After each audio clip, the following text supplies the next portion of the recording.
Russian bears have not been declawed in Ukraine. NATO prepares for total war.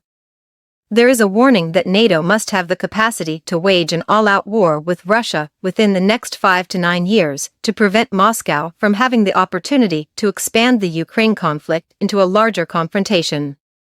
According to Newsweek, the German Council on Foreign Relations, DGAP, in early November published a report emphasizing that NATO is at risk of having to play catch-up with Russia, despite Moscow's heated conflict.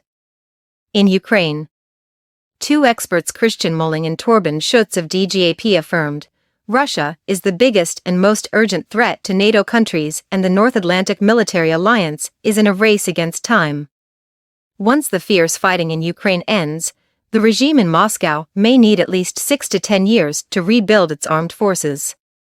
During that time frame, Germany and NATO must be prepared so that their armed forces are capable of deterring and, if necessary, fighting against the Russian armed forces. Only then can they reduce the risk of another war in Europe. If Moscow prepares its armed forces after only 6 years, NATO will find it increasingly difficult to catch up, DGAP experts said.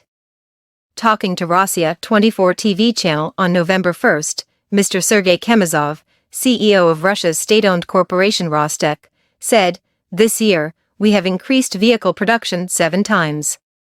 In addition, the production of light armored vehicles, including infantry fighting vehicles, also increased 4.5 times.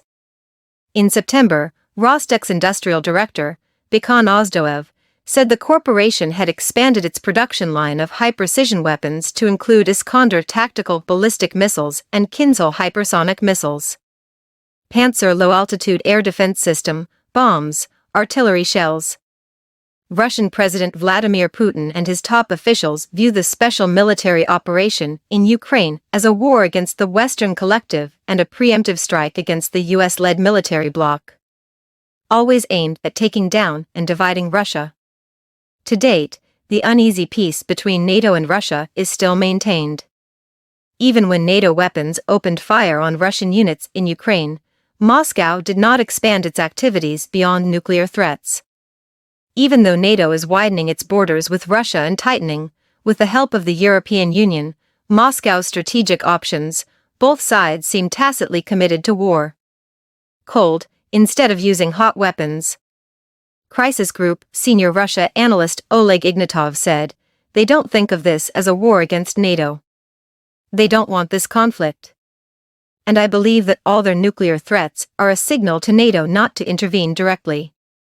It would be a nightmare," expert Ignatov said of a potential clash between Russia and the Western Bloc, so both NATO and Russia have done everything to prevent direct conflict since the war in Ukraine has begun to explode.